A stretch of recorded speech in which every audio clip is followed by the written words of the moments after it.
Well, we spoke to Ewan Robertson. He put a deposit down on a flat in London with his wife, but found he was unable to see the deal through. When we signed up, we had a valuation done. We were happy with the arrangement. Compared to the second-hand market, it seemed like a sound decision. Within 6 months, we did another valuation and discovered that the price had collapsed 30%. Still had the mortgage offer, so it was still there, but the actual amount the bank's willing to lend had been gradually notched downwards, and at the same time the valuations had been notched down. By the time the final brick was laid, we were living in a very different world, and there was still some mortgage finance out there, but not anywhere near enough to complete on this property. Lost a lot of sleep, life savings tied up in this. This was meant to be the beginning of married life. Well, we spoke to Berkeley Homes, the developer, of course, involved with Ewan's case, and it is worth pointing out this problem is affecting other developers, not just Berkeley Homes. This is what they had to say. Now, Berkeley Homes understands the difficulties in which some of these purchasers unfortunately find themselves and would like to find equitable solutions. However, they cannot be released from their contracts or offered price reductions. This would be unfair to the majority of buyers who have been able to complete on the very same developments and who are faced with the same issues.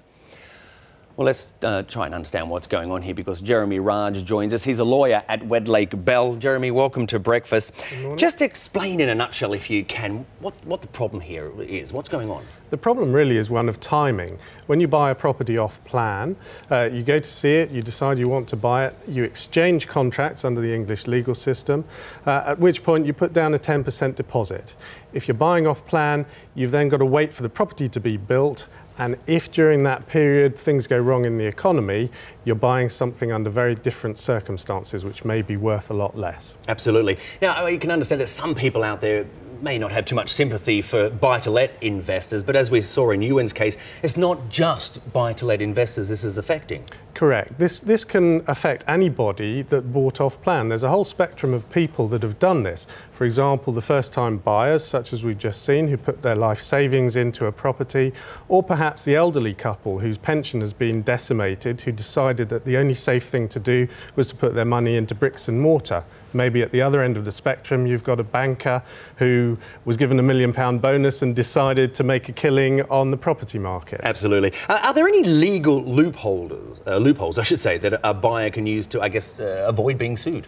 The bottom line, unfortunately, is that if people were properly advised, they weren't forced into signing a contract and they signed a standard contract, then they're obliged under the law to complete that purchase. OK, so no loopholes. How are the courts doing at the moment? Are they showing perhaps more leniency towards, I guess, the normal Joe, if you will? The courts will always try to do what's fair and equitable in any situation. However, their hands are pretty much tied when there's a clear contract. OK, well, Jeremy Raj from Wedlake Bell, thanks very much for joining us on Breakfast. We appreciate that. That's it, and I'll be back.